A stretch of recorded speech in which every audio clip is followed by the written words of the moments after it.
کہانی میں جھول آ گیا، کہانی بڑے برے طریقے سے سکھائی گئی تھی، اس کا مطلب ہے سبزہ زار والا گھر جس پہ سب سے پہلے پولیس چھاپے مارتی رہی ہے، جو نکاح نامے کے اوپر شبیر نے اپنا گھر مینشن کیا ہوا تھا، وہ گھر کس کا تھا؟ ہم نے انہیں فون کر کے کہا کہ آپ کی بچی ہمارے پاس ہے، ہمارے بیٹے کے ساتھ یہاں پہ اس کا نکاح ہوا ہے، اور ساری اسٹیٹمنٹ وہ ساری جھوٹی ثابت ہوگی یہاں پہ دوبارہ سے۔ ظہیر کی ماں نے ایک یوٹیوبر کا انٹرویو دیا اور اس سے یہ پتہ لگا کہ ظہیر کی ماں کو یہی نہیں پتا کہ اس کا بیٹا کام کیا کرتا ہے۔ ظہیر نے اپنے تمام انٹرویوز میں یہی بتایا کہ وہ موبائل کی ریپیئرنگ وغیرہ کر لیتا ہے، آئی فون کی، اور ان کی سیلنگ کا بھی کام کرتا ہے۔ اس کے علاوہ اگر ہم اس یوٹیوبر کی بات کریں جو ظہیر کے بہت کلوز ہیں اور جو اٹیسٹ کرتی ہیں ظہیر کی کریکٹر کو، ظہیر کی فیملی کو، ان جناب زنیرہ کا یہ کہنا تھا کہ ظہیر جو ہے اس کی ایک شاپ ہے پراپر، اور یہ ان کے مطابق کہ وہ بڑے عرصے سے وہاں پہ کام کرتا ہے، موبائل ریپیئر بھی کرتا ہے، اور اس کے بعد آئی فون کی سیلنگ اینڈ ریپیئرنگ بھی کرتا ہے۔ ظہیر کی ماں کے انٹرویو پہ آج ہم بات کرنے جا رہے ہیں۔ اس انٹرویو میں اتنے فلاز تھے کہ کوئی بھی انسان آرام سے دیکھ کے یہ بات کر سکتا ہے کہ یہ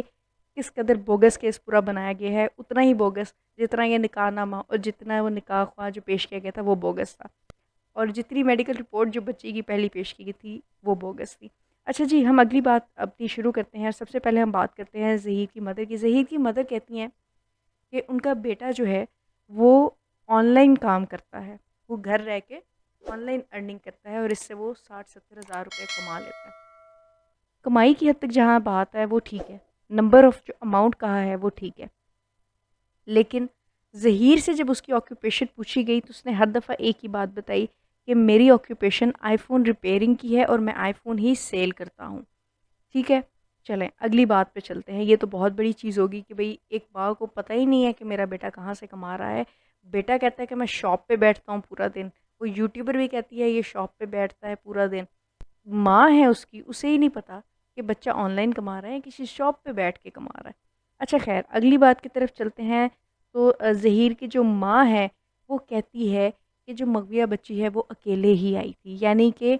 ابھی تک جو پوری تفتیشی رپورٹ سامنے آئی تھی جس میں کہا جا رہا ہے کہ ظہیر اور شبیر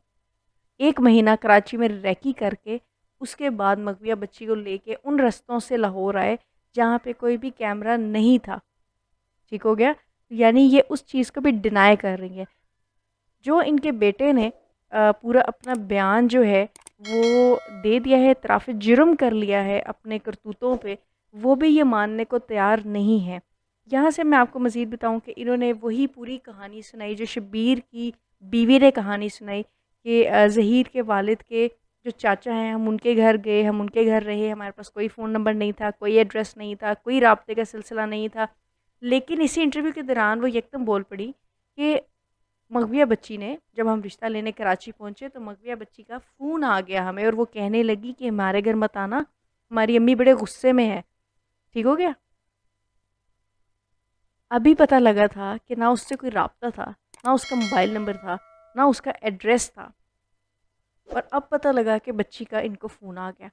یہی بات یوٹیوبر جو اسٹرانگ عظمہ ہے انہوں نے فوری سے یہی بات جو ہے ان کو کاؤنٹر میں کویسچننگ کرتی کہ آپ کے پاس نمبر نہیں تھا تو اس نے فون کیسے کیا؟ وہ بوکھلا گئی اور کہنے لگی میسج کیا۔ اس بات کو پھر تھوڑا سا یہیں پہ دبا دیا گیا، اور یہ بات اب ہم بھی سمجھ سکتے ہیں بہتر کہ کیا سین تھا۔ اب ہم آتے ہیں نکاح نامے پہ جو شبیر نے اپنا ایڈریس لکھا تھا سبزہ زار والے ایک گھر کا لاہور، وہ کس کا گھر تھا اب وہ پتہ لگاتے ہیں۔ سبزہ زار والا گھر جس پہ سب سے پہلے پولیس چھاپے مارتی رہی ہے، جو نکاح نامے کے اوپر شبیر نے اپنا گھر مینشن کیا ہوا تھا، وہ گھر کس کا تھا؟ ان کے مطابق وہ درخواست ٹائپنگ مسٹیک ہے، جبکہ یہ ہینڈ ریٹن اپلیکیشن ہے،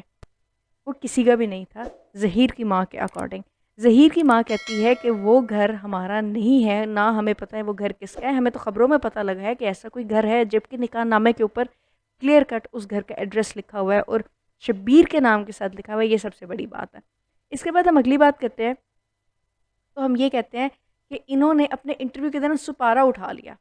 ٹھیک ہے، قرآن مجید کی بجائے سپارہ اٹھا لیا، اور سپارہ اٹھا کے یہ باقی باتیں کرنے لگیں، اور کہنے لگیں کہ ہم نے تو اس بچی کو اپنی تحویل میں رکھنا تھا، اس لیے کیونکہ اس کی حفاظت کی جا سکے، اس کا باپ تو اسے مار دیتا، ورنہ بچی یہ کہہ رہی تھی کہ میرے والدین مجھے مار دیں گے، مجھے حفاظت میں رکھیں، میں سیکیور نہیں ہوں۔ اپلیکیشن آپ کو یاد ہوگی جو جب مغویہ بچی جو ہے وہ چائلڈ پروٹیکشن بیورو میں گئی تھی تو اس نے ایک اپلیکیشن درج کروائی تھی جس میں اس نے کلیئر کٹ ایک چیز مینشن کی تھی کہ شروع کے عرصے میں ہم لوگ بڑے اچھے طریقے سے ساتھ رہے تھے، یعنی ظہیر کے ساتھ، لیکن بعد میں ہمارے تعلقات خراب ہو گئے تھے اور اس وجہ سے میں اب علیحدگی اختیار کر کے چائلڈ پروٹیکشن بیورو میں آ چکی ہوں۔ اور یہ بھی اس نے کہا تھا کہ میں کچھ عرصے سے ایک داتا دربار کے پاس ایک کوئی گھر تھا ان کے کسی رشتہ دار کا، میں ان کے گھر رہتی آئی ہوں۔ ٹھیک ہو گیا۔ جب ان سے یہ سوال پوچھا گیا تو انہوں نے پہلے تو وہ اپلیکیشن جو تھی، وہ جو درخواست تھی، وہ ماننے سے انکار کر دیا، اور اس کے بعد انہوں نے یہ کلیم کیا کہ ایسی کوئی درخواست نہیں ہے۔ پھر جب انہوں نے بتایا کہ یہ درخواست دائر کی گئی ہے جو کہ عدالت میں بھی ہے اور اسی کی بیس پہ اب مزید ساری انویسٹیگیشنز کی جا رہی ہیں، تو انہوں نے کہا اچھا اس کیس کے بارے میں آپ کو بتاتی ہوں۔ اب ان کا جواب سنیے گا، بڑا انٹرسٹنگ ہے۔ وہ کہتی ہے وہ جو درخواست تھی نا، دراصل وہ ہوا یہ تھا کہ جج صاحب نے بھی کہا تھا کہ یہ جو درخواست ہے یہ تو غلط بنا دی ہے تم نے، یہ کیا کیا ہے؟ کہ اس وقت بند ہو رہی تھے دفتر جس ٹائم پہ وہ درخواست بنانے کے لیے گئے تھے، ان کے مطابق وہ درخواست ٹائپنگ مسٹیک ہے جبکہ یہ ہینڈ ریٹن اپلیکیشن ہے۔ ٹھیک ہو گیا۔ تو یہ بات تو ابھی ہمیں پھر یہاں پہ کلیئر ہوگی کہ کہانی میں یہاں پہ کتنا بڑا جول آ گیا۔ اچھا، اب ان کو یہی نہیں پتا کہ جو درخواست دی گئی تھی مغویہ بچی کی جانب سے، اس میں کلیئر کٹ ساری چیزیں مینشن یہ کی گئی تھی کہ کس طرح سے بے علیحدگی اختیار ہو چکی ہے۔ ٹھیک ہو گیا۔ اب پھر یہ کس طرح سے کہہ رہی ہیں کہ وہ اس درخواست لکھنے والے نے ٹائپ کرتے ہوئے غلطی کر دی تھی، یعنی ایک ہینڈ ریٹن جو درخواست ہے اس کے بارے میں یہ بات کر رہی ہیں، انہیں اتنا بھی نہیں پتا۔ اور پھر مطلب کہ یہاں پہ ان کو یہ سکھائی نہیں گئی تھی کہ اگر آپ سے کوئی یہ سوال کرے تو آپ نے اس کو کیا جواب دینا ہے۔ ٹھیک ہو گیا۔ اس کے علاوہ یہ کہ یہ کہتی ہیں کہ جو مہدی علی کاظمی صاحب ہیں انہیں اپنی بیٹی کے بارے میں کچھ بھی نہیں پتا تھا، انہیں کوئی علم نہیں تھا کہ وہ گیم کھیلتی ہیں آن لائن اور اس کا کسی کے ساتھ فرینڈ شپ ہے یا ریلیشن شپ ہے۔ اور اس کے علاوہ وہ یہ کہتی ہیں کہ بچی کی عمر 16 سے 17 سال ہے، بچی اس سے چھوٹی نہیں ہے، اور یہ بات وہ کلیم کرنے کو ہر طرح سے تیار ہے۔ یہاں پہ میں ایک اور بات کلیئر کرتے چلوں کہ ابھی انہوں نے اسی انٹرویو میں یہ بھی ہمیں بتایا تھا کہ جو بچی کے باپ ہے اور بچی کی ماں ہے، جب ان کو پتہ لگا تھا تو انہوں نے بہت مارا تھا، لیکن ان کے مطابق بچی خود آئی تھی اور اس نے آ کے گھر جی بار بیل دی تھی، اور وہ سارا سلسلہ کہ پھر پہلے کہا جی بیل دی تھی، پھر کہا پنجاب یونیورسٹی آئی، وہاں سے فون لے کے کال کی، پھر کہتی ہیں اب یہاں پہ یہ بات سنیے گا۔ اب کہتی ہے کہ اس کے جو باپ تھا اس کو علم ہی کچھ نہیں تھا، وہ تو جب یہاں پہ آئی بعد میں رابطہ کیا گیا، پھر پتہ لگا کہ وہ اسی کے پاس ہو رہی ہے کیونکہ اسے علم ہی نہیں تھا کہ اس کی کسی سے دوستی بھی ہے۔ ابھی پتہ لگا کہ اسی بات میں مغویہ بچی کو مار پڑی تھی۔ ٹھیک ہے، کہانی میں جھول آ گیا، کہانی بڑے برے طریقے سے سکھائی گئی تھی، اس کا مطلب ہے۔ میں اب آپ کو یہاں پہ ایک اور بڑے مزے کی داستان سناؤں اسی انٹرویو کے بارے میں۔ یہ کہتی ہے کہ یوٹیوبر نے ان سے سوال کیا کہ کیا آپ ایک سرکاری ملازمہ ہیں، آپ ایک سینسیبل ہیں، آپ کو نہیں لگتا ہے کہ آپ کو سب سے پہلے بچی کے والدین کو اطلاع کرنی چاہیے تھی اور کہنا چاہیے تھا آپ آ کے اپنی بچی کو لے کے جائیں اور پھر یہ معاملہ ہم بعد میں دیکھتے ہیں؟ انہوں نے کہا ہم نے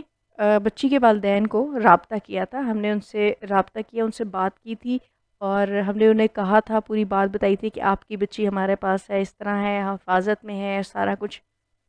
اسی پہ کاؤنٹر سوال ہو گیا اور یوٹیوبر نے پوچھ لیا کہ آپ نے کال کی تھی، آپ نے پوچھا تھا، تو ساتھ ہی یہاں پہ کیونکہ وہ اب جھوٹی ثابت ہونے لگی تھی، پہلے تھا کہ ظہیر نے اور مغوی بچی نے خود ہی رابطہ کیا تھا، لیکن اب یہاں سے یہ پھر ایک جھول آ گیا نیا اور ان کے ایک جھوٹ پکڑا گیا۔ خیر ساتھ ہی انہوں نے کہا کہ نہیں، ظہیر نے اور جو بچی تھی اس نے کال کی تھی، یعنی ابھی تک کی ان کی جو سٹیٹمنٹ تھی کہ ہم نے انہیں فون کر کے کہا کہ آپ کی بچی ہمارے پاس ہے، ہمارے بیٹے کے ساتھ یہاں پہ اس کا نکاح ہوا ہے، اور ساری سٹیٹمنٹ وہ ساری جھوٹی ثابت ہوگی یہاں پہ دوبارہ سے۔ یعنی کہ اس کہانی میں بھی بہت سے جھول ہیں۔ 17 اگست بہت دور لگ رہا ہے، لیکن اب امید ہے کہ 17 اگست کو یہ جو ضمانتیں ہیں یہ مسترد ہو جائیں اور یہ باقاعدہ طور پہ جیل جائے اور عبرت کا نشان بن کے کم از کم نظر آئیں کہ اس طرح کا کوئی بھی کام کرنے والا شخص جو ہے وہ قانون کی گرفت سے بچ نہیں سکتا، یہ پتہ لگنا چاہیے۔